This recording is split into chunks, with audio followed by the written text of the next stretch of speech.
This episode is brought to you by Sunrise Banks and Lifetime.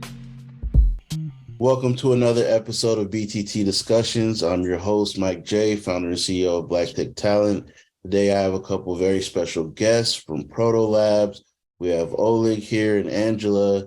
What makes this episode special is they've been partners of Black Tech Talent essentially since the beginning, and they've sponsored different events. They've, interviewed different clients for roles that they have, and they've been, just willing to see the vision of what we have creatively as well with Black Circuit and just everything we've put together. So I'm really excited to have them on the show and talk a little bit more about the industry they're in and just how they got there and what opportunities they have for the Black Tech Talent community. So welcome to the show.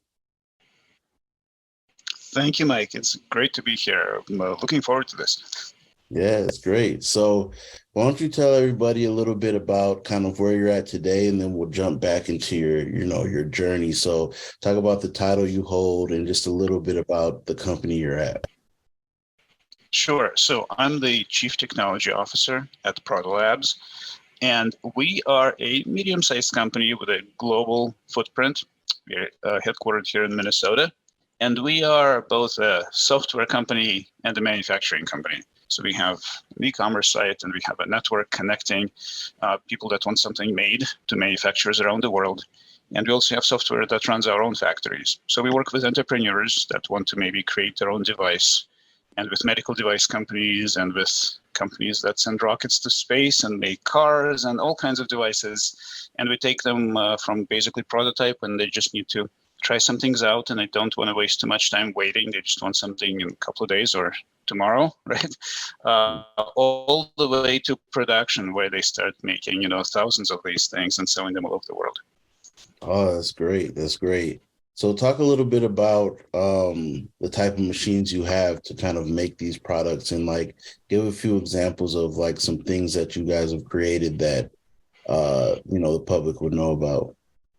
Well, so I'm sure a lot of your listeners have heard about the SpaceX launch that just happened a little bit ago. It was about a month ago. So that rocket did have parts made by Protolabs. So that's probably something that everybody knows. And there are a lot of medical devices that use our parts. Some of them, like I said, started from just being a prototype when somebody wanted to, somebody ran into a need, maybe a doctor, right? We have a couple of those where they saw that something is missing and they wanted to try something out. They got a couple of engineers and they worked with Protolabs to create their device, and now it's successful and it's being sold.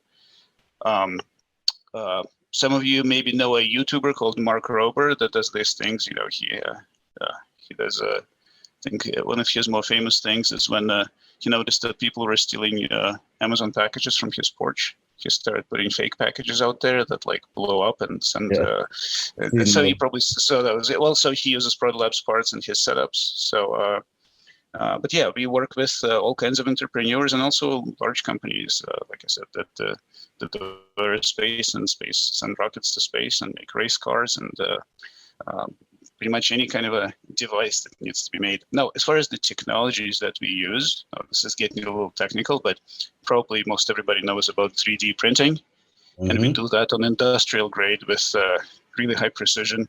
And we don't just print plastic parts. We can print aluminum. We can print titanium in our 3D printers. Yeah. But also we do injection molding, right? If you have a mold and you pour liquid plastic inside of there, it hardens, and then you have your part. We do that, and we can do that, a new part within 7 days. But then we can also make, thousands and thousands of parts with our partners across the world for, again, with high precision, but for a cheaper price, depending on what people want. We also use technology called CNC. Folks who are in engineering know exactly what that is, but for everybody else, imagine a block of metal or plastic, and you start with that block, and you use a drill automatically, right? And it just drills away all of the extra stuff until you're left with the part that you really wanted, sort of like a Rodin creating a sculpture, right? You remove the stuff until you're left with what you wanted. So all of that is super automated. So that's what distinguishes us from the other companies in the world. We are the only company in the world that can do that and have a part to you delivered next day.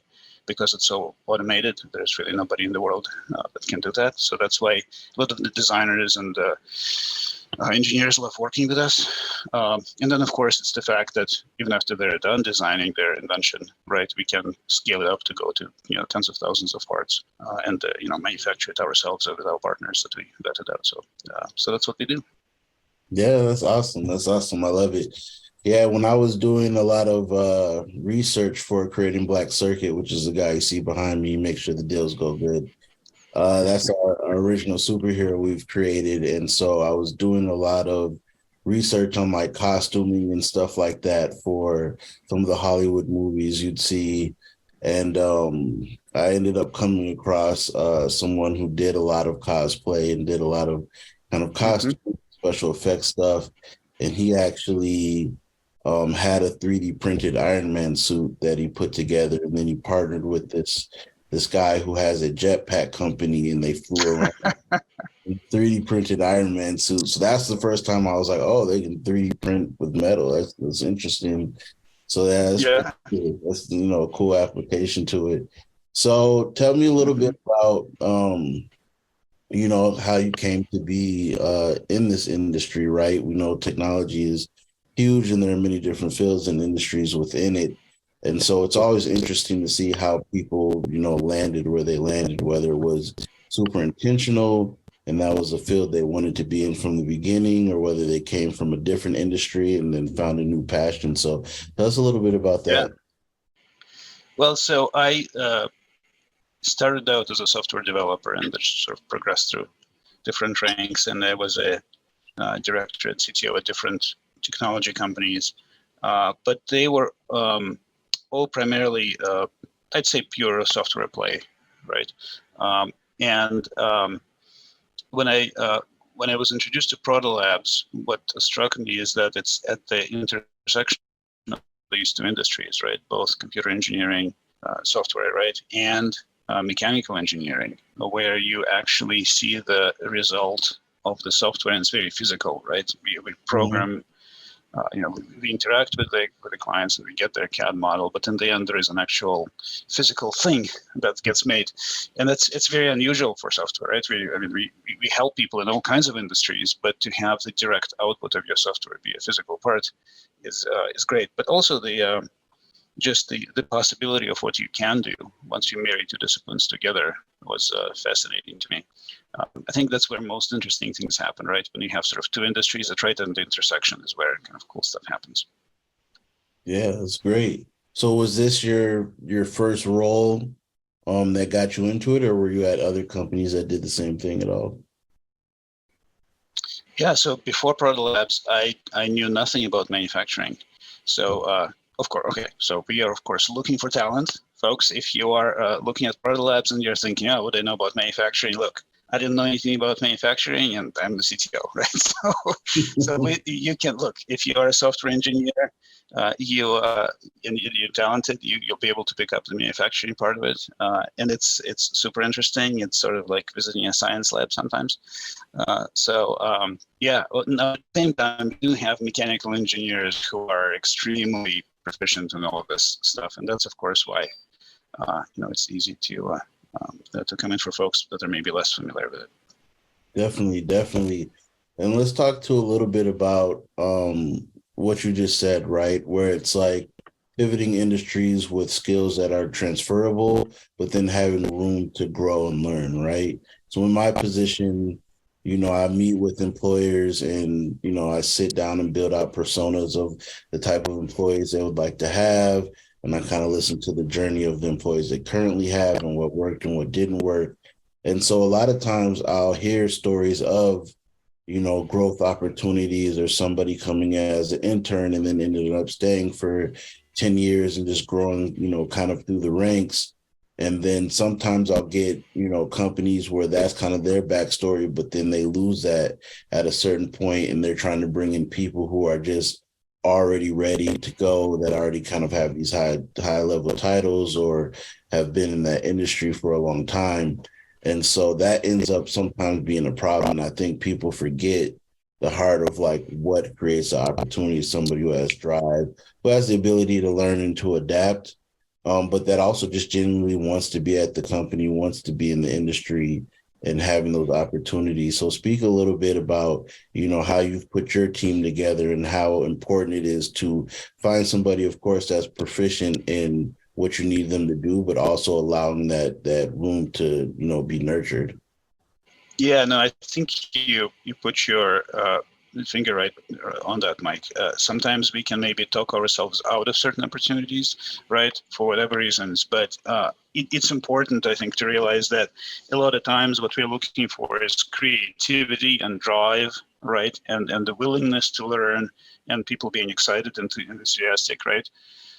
And we know certain things we don't even expect people to know because we know we'll be able to teach them ourselves, right? Look, there are people in our technology team who started out on a factory floor, right? Like I said, we are super automated, but at the same time, we still do have people who work on the factory floor, right? But then they got interested in the technology and they tried their head at certain things, and and then they transitioned into being an engineer, with some additional training. But we would be, of course, we were super excited to get them on board because they understand, how stuff actually gets made, right? Yeah. But also are super excited about this clearly, right? So yeah. So I think like you said, a company needs a good mix, but you do need a mix, right? You need sort of new thinking, you need creativity, you need people from other industries, especially when we are serving so many different industries and ourselves being at an intersection of both software and manufacturing. Definitely. So tell us a little bit about this uh industry as far as like some of the nuances, right? I know I've talked to Angela about some of the events that you guys throw as a company, but also some of the events that you guys attend. And just kind of bring us into that world of 3D printing. We know from a technical aspect and a business aspect what the purpose is, but just bring us into why it's cool. Why is it a fun industry to be in? And kind of what are things that people can, look forward to if they were to jump into this field? Yeah, I think so. Part of the technology itself being exciting, right? Because we use machine learning. We have some really complex geometric calculations that we need to do, and of course, all of this sort of being able to maintain an online marketplace that works around the globe, right? Needs to work with people around the world.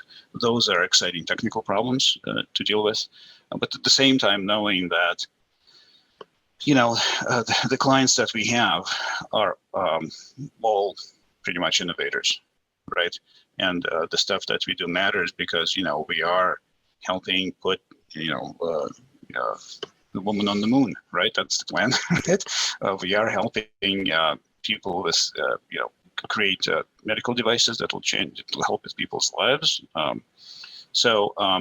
And help people create technological innovations. I think that just is an aspect of work that's important, right? Just things that matter. That's awesome.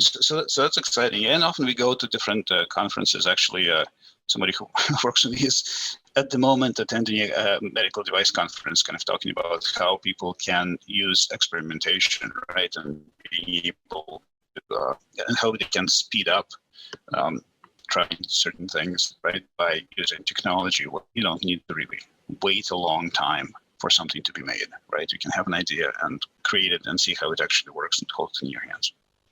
Yeah, that's great. So, we have our summit coming up June 9th and 10th. Yes. Protolabs is a part of that. Very excited to Yes. have you again. You've been partners over the years.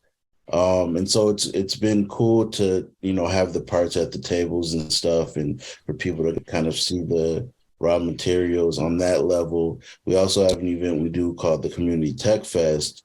And last year we had just a independent rep come out and bring um, consumer 3D printer out to the event, and we saw the kids kind of light up and just be excited to see all these things. And the way we had it set up is one of them was just printing the whole event and printing something that could be finished by the end of the event. And so they get to see that creation in, real time. So talk a little bit about, if you can, Hmm. that pathway for the youth that are seeing these 3D printers, and they kind of have a basic idea that, hey, I can create something Yeah. cool.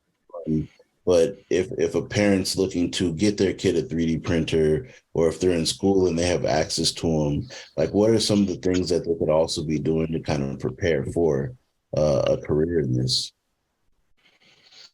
Yeah, no, I actually would like some of your thoughts on this too, Mike. Right? Because we like it's I think the challenge is that um, with software, right? Sometimes people think, oh, it's probably about math, right? And Mhm. for some reason, maybe they don't like math and they don't go into the field, right? And the same thing with things, manufacturing, right? Has this sort of a 1950s thing that people think about, like of these old, kind of dungy factories, which is not, which is not the case anymore. Right? It's also automated, and you have high ceilings, and it's very like a clean environment. But the reality is, right, at the same time, right, we have an industry that pays really well, right? Software is all, we all know has low, super low unemployment rates, way lower than everything else, to the point where we call it negative unemployment, right? And we really, really need talented people to become engineers, right? We really, really need people to, to stop going and, becoming, lawyers and doctors. So folks, stop doing that. Just go into computer science, right? uh, and that's going to be a great career for you. So, but as far as how do we get people encouraged and letting them know that there's real possibility there, so they see themselves, as an engineer, as a software developer, that's a good question. I know nowadays a lot of schools do have 3D printers, right? And they try to get people into like designing things and printing them. So hopefully that's we're going to see a change. But yeah, we really want to attract more people of all kinds of background, obviously people from the Black community, into our industry, because we haven't been doing so great, and we really want to change that. So I don't know, do you have any thoughts on this? Yeah, I think from more of a, kind of aspirational point of view, and less of a technical, obviously from the, software development and engineering aspect, we partner with a lot of different coding boot camps and schools and stuff like that to get people interested in general. But I think what we've done at Black Tech Talent that's been, unique and different and exciting for a lot of people is bringing culture into this industry, right? Is creating things like Black Circuit and actually having a real costume that lights up and he comes out in person. It is Mm-hmm. different type of events that we, produce throughout the year on top of Summit and Tech Fest, right? We do Black History Month event. We've done metaverse events and things of that nature. We just closed on our new office, so now we'll be able to bring a lot of these activities, in house as well. And so I think seeing that representation is so important across these different fields, and by us, being able to dabble in these different technologies. So we have our own metaverse platform that we created with Room 5 that has Black Circuit running around in there. We have these stickers that are AR activation. So when you scan it Mm-hmm. up Instagram, you see augmented reality. And so as we continue to partner with great companies that are willing to, kind of help us kind of become that beacon of hope by them seeing us tapping into these different things, it just helps bring in that interest, right? Yeah. And like I said, even with the Tech Fest, the inspiration behind creating Tech Fest was we did our first summit, and originally it was 3 days. The first day was all online because we were coming out of the pandemic still. The second day was just like an evening kind of mixer type of thing so that people who had met each other online or didn't get a chance to meet anybody online could now come meet some people in person. And the third day was more of like, a hiring day slash like some demo stuff. And then we did a pitch competition.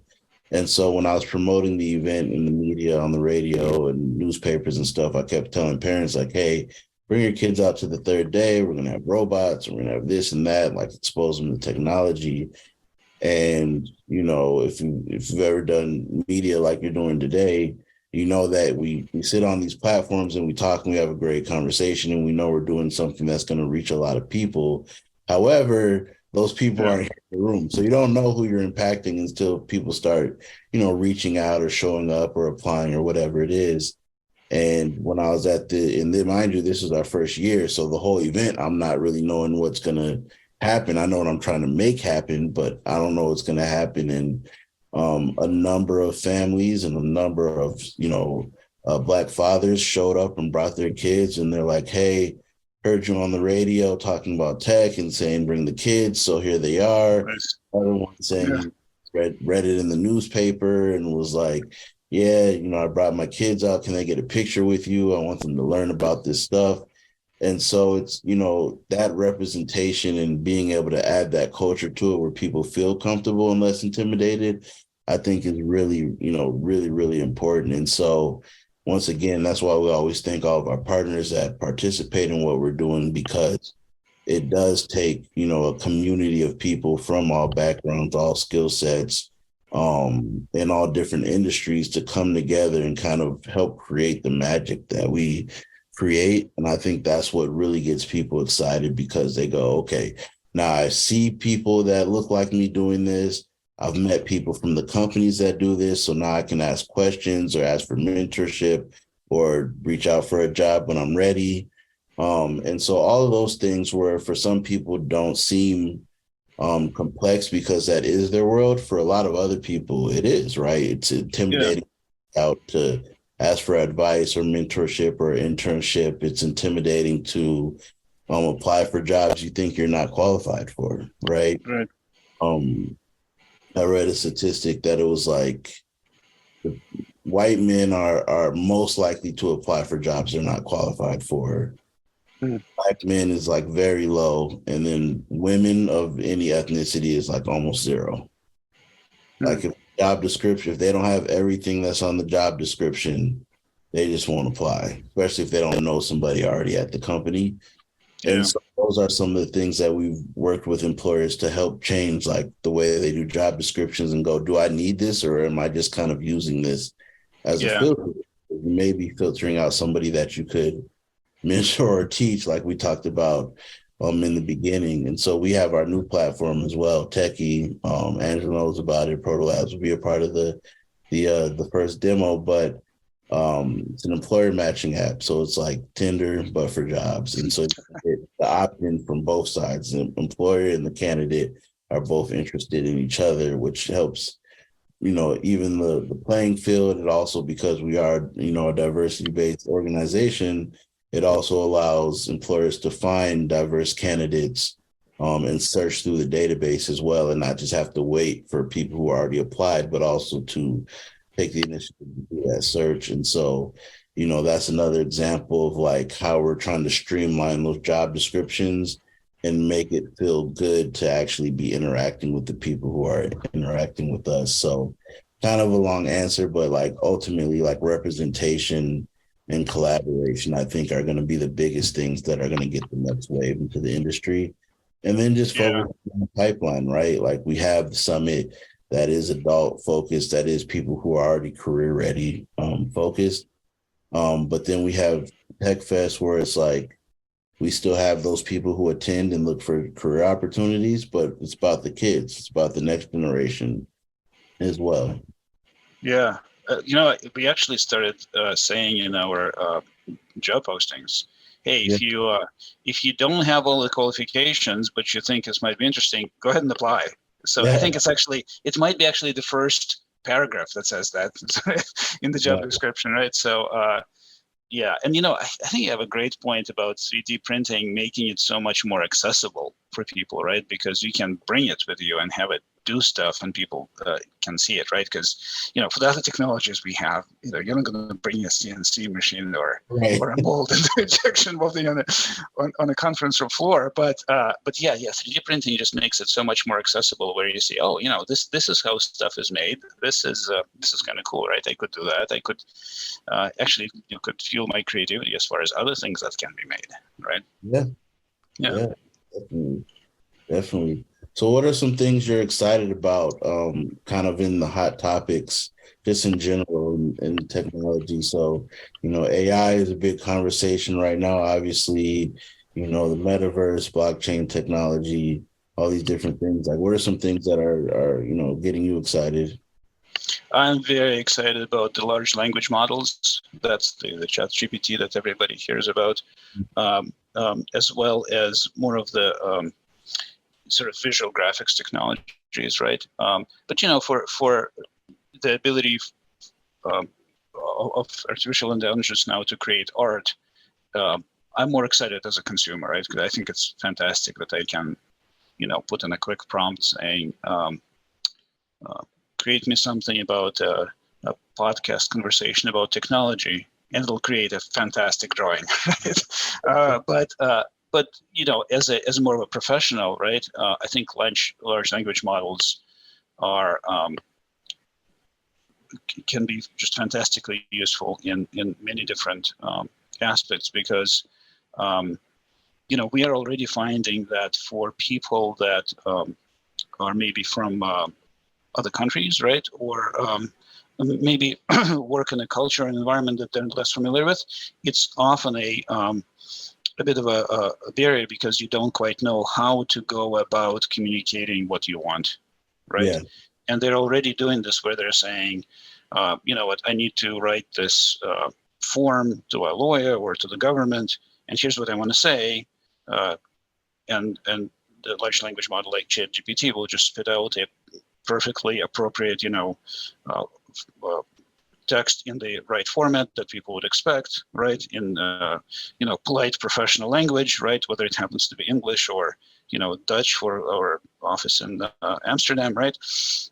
And that is just helping people's lives already, right? In professional settings, of course, we need to communicate with people from all kinds of different cultures, kinds of different languages. Being able to have something that'll appropriately put your thoughts in the right format, right, is great. I mean, we've struggled with translation being an obstacle to launch different offers in different countries, for decades, right? Of course, large language model is going to help with that, but it's not just the fact that it'll translate it, but also that it understates different modes of communication, right? What's professional communication? What's friendly communication? It can switch from one to another. It can say, well, can you explain it simpler, right?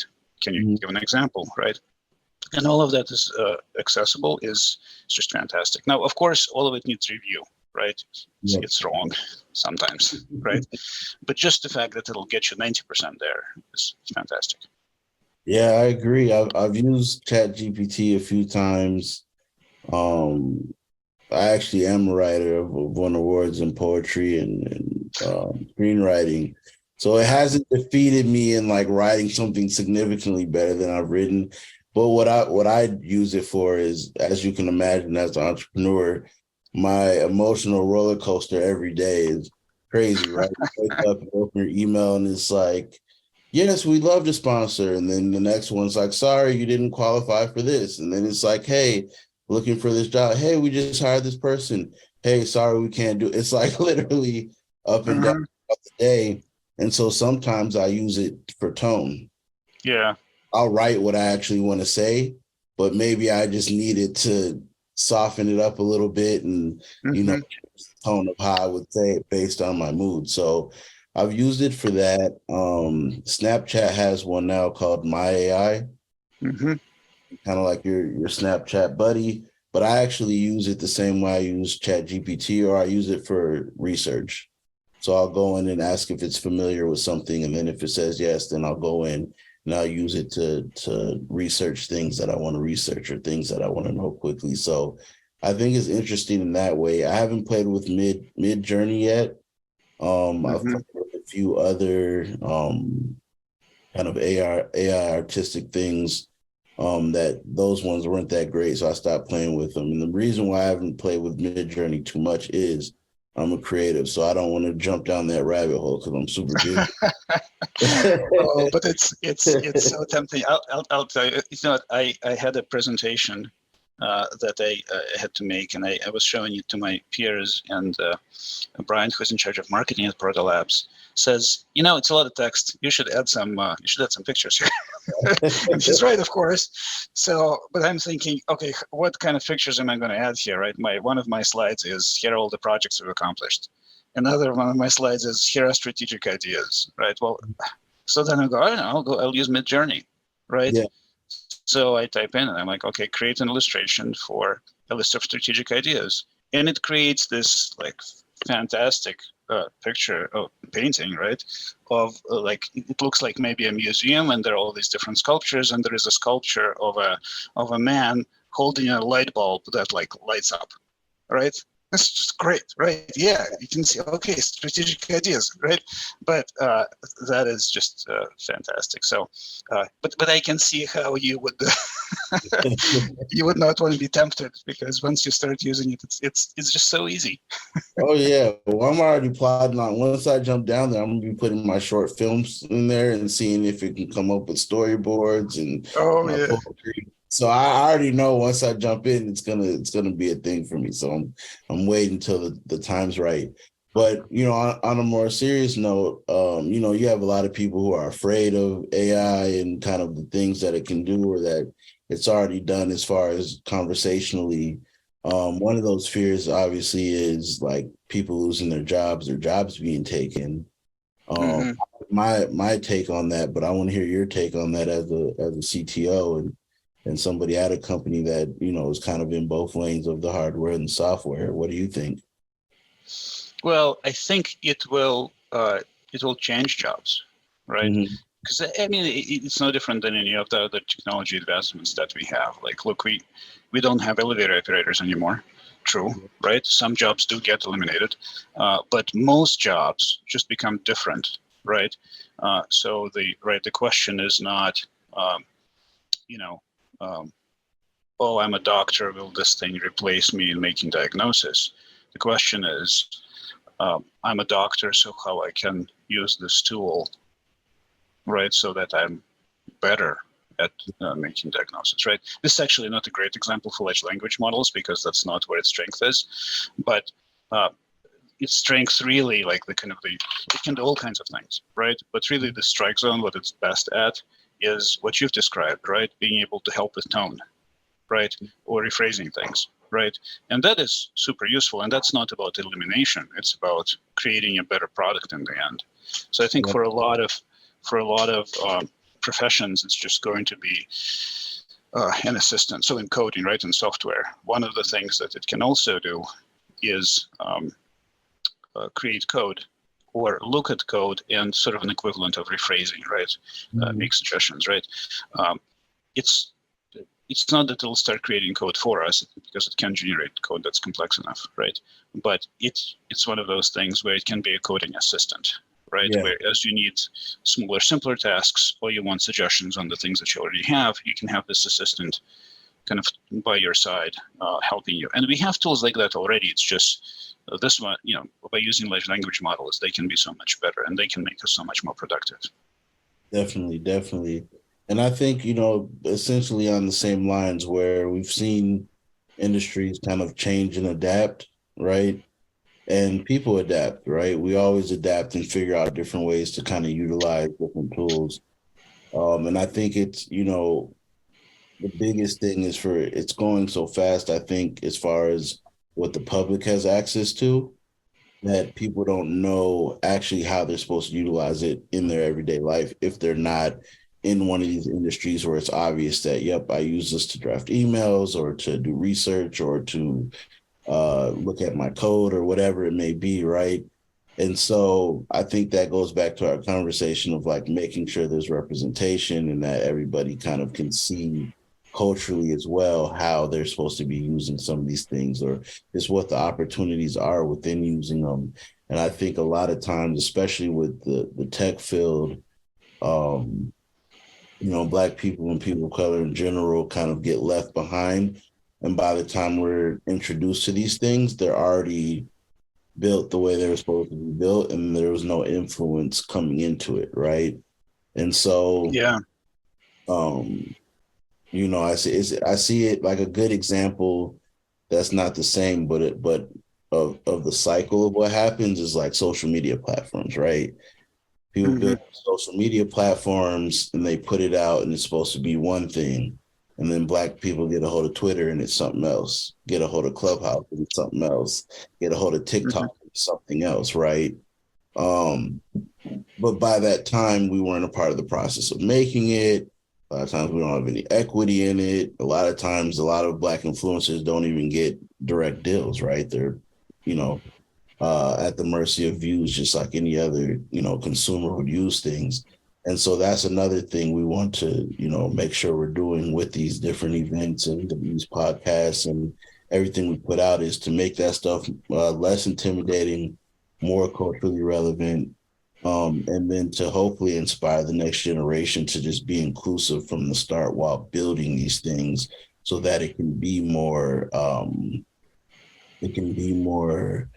I don't want to just use the word inclusive, but I want to say, it can be more like expansive, more scalable to communities around the world because every community was represented in, creating these things for all of us instead of, like I said, somebody creates something and they get all this funding and all these accolades. But it's the culture that actually makes it pop and brings it and makes it to something else and dictates how it should be utilized. And so I think, with AI and with the conversation of the metaverse, a lot of it, especially up until now, where you can just go on your Snapchat and use it, like that's a great integration, right? Because now you don't have to think it. You're just like, I just play with it. It's what it is. You're not worried about Discord and like some of these other things that may become intimidating to people as well, right? Where people making these prompt lists, and it's like, for some people, they're like, that's intimidating. I have to talk to it a certain way. And it's like, just play with it. Yeah. Once you play with it, then you'll know what you're missing and need to do a little better. But like, let's just start playing with things and enjoying them. Yeah, but you're right about the fact that, especially since neural networks are so responsive, right? It really depends that on what is the population that's using the tool, right? Because the tool changes based on the use. And, also it's been trained, all of these tools, right, are being trained on texts that are available right now on the internet. So in a way, they're a representation of the stuff that's on the internet right now, right? Which is already, one would argue is not necessarily representative today, right? So in a way, the conclusions also won't be, but by using these tools more, right, we can let them learn more, right, and hopefully, improve them this way. Yeah, definitely. And I think once things are like that too, people will be less afraid of, these technologies taking over or taking jobs and things like that, because less people will be left behind. So if you want to get in tech and you're already not in it, then it can seem like, well, what's the point if this thing is going to be, we already have website generators and kind of these basic things now. So you can only imagine in 3 to 5 years, what these things will be creating. And so that creates some of that fear as well. And so getting more people kind of hip, like I said, from the ground floor, so we can all kind of experience these things and use them to create, I think early on is going to be really important. Yeah. And well, it's like you said with 3D printers, right? That 3D printers make it easier for people to experience technology, right? Make it easier for people to maybe see themselves, being at a company like Protolabs, right? Well, the same thing with AI, right? The ease of, using something like, AI within Snapchat, right? Makes it so much more open. People can see themselves interacting with that technology more as opposed to, Mid-Journey, which requires you to, install a Discord client, figure out how to use channels, all of that stuff. Yep, exactly. So, now, we're here in 2023. We just went through pandemic, a global civil rights movement. Now we're in the recession. And we've seen companies either, not have a DEI initiative to begin with, claim to have one and not really fund it, or now we're seeing some of them defund them. Obviously, Protolabs is still working with Black tech talent. You guys are still doing great things and funding your initiatives and moving forward and hiring. So, from an economic standpoint, why is it important to continue like innovating and being diverse during this time when some major companies have already decided it's not important? Yeah, well, so I'd say there are 2 points. One is we all hear about these stories of maybe layoffs at big companies like Apple or Google, and it creates this impression, right, that, oh, there are these layoffs in tech. Uh, Folks, if you just look at the data, right, it's available to anybody, Bureau of Labor Statistics, the unemployment within tech sector is still the lowest, Yeah. right? And it's at like 2 some percent, and they consider 3.5% is basically complete employment. So we are in negative unemployment territory here at tech still now in May of 2023, regardless of what the articles say. Right? Those articles are fun to read, right? But they are not representative of the industry. We are still roughly 300,000 tech jobs within just the software sector short in the United States.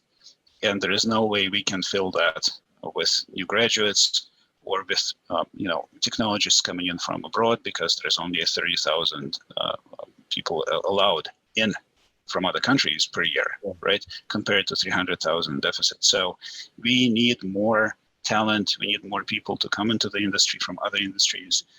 And that is why DI initiatives are important, right? Because as an industry, we need more talented people to come in, right? And without DI initiatives, we are not addressing a whole swath of talented people, right?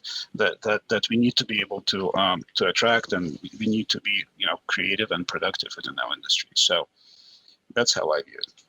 Yeah, definitely. And I'm glad you said that because, for us, even in our position of what we do, and we have, all these different products, the events, now launching Techie, Black Circuit, our merchandise.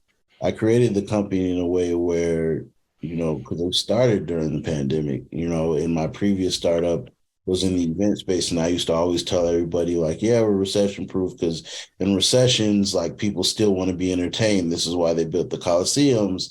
And then I met the pandemic and I'm like, well, we're not pandemic. We're all locked in the house. There's no events. And so where Black Tech Talent is almost the opposite. We built it in the pandemic. So it's almost pandemic proof because there's remote jobs and there's online events, not recession proof, right?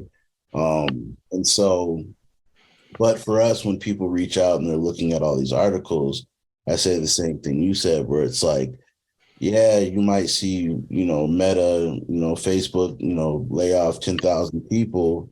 They have over 100,000 employees, right?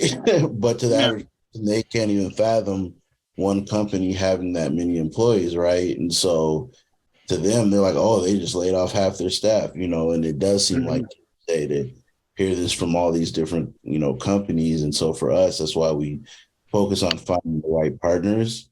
And honestly, it's been a lot of those mid-sized companies that are like, nope, we're still hiring 30, 40 people this year, because it's very important during times like this to innovate. If we look at history, every time there was an economic downturn, it was the people who were ready in those moments to either push through and innovate, or they were locked out of other opportunities financially, but because things are cheaper, they're able to get in at a cheaper price and then continue to build. And it's kind of the people that are fearless and kind of pull people in and strengthen those relationships that come out of those things. And so even for us, like we're expanding during this time, our services, our headquarters, we're going to start opening new chapters. We have an international presence already. Our summit's usually attended by at least 10 different countries for the online portion. But now we're going to be expanding our physical presence in these, different markets as well. And so that's one thing that I, for the listeners, for everybody who's in corporate, for these hiring managers, like if you can, this is the time to actually push through and stand out. Because when this is done, even for us, our competitors, if they're not going to innovate, they're not going to be around when this is done, because we're growing, on our brand name is going to keep shining even brighter the more people become afraid, and we actually push through and are that beacon of light for the community. Yeah. So I love what you said about, just making sure it's time to innovate, and, to keep your initiatives, because you are still hiring, you're still pushing through, and that despite what the media says, it's not Yeah. yet, not for this industry. Yeah, and like well, you kind of alluded to that too, right? One good thing that came out of pandemic is that we are all so much more used for people to people being working remotely, right? Yeah. And if before people were somewhat limited geographically to which jobs they can make, even within their state, right? If you need to drive, right, and you're new to the industry, maybe you don't quite have like all of that figured out, right? Or maybe you're not going to apply for a company that's not on the bus route, right? Or maybe that's too far away. Now, with Protolabs, we allow people to work remotely. It doesn't really matter where you are in the state, right? Yeah. So, yes, some of those things are just much easier right now. Yep, definitely. So we're almost at our time. I want to make sure anything else that you wanted to, say or mention, whether that's some positions you may have available or what you're excited about with the, upcoming summit, that you get a chance to speak on some of those things. Very excited about the upcoming summit. That's going to be great. Folks, if you're listening, please attend. It's going to be great. Yeah, and we always have positions open within tech, right? So the ones we have open this month, we're going to fill, but we're going to have new ones next month. So folks, add Protolabs to your LinkedIn friends, right? You'll get all of the notifications, and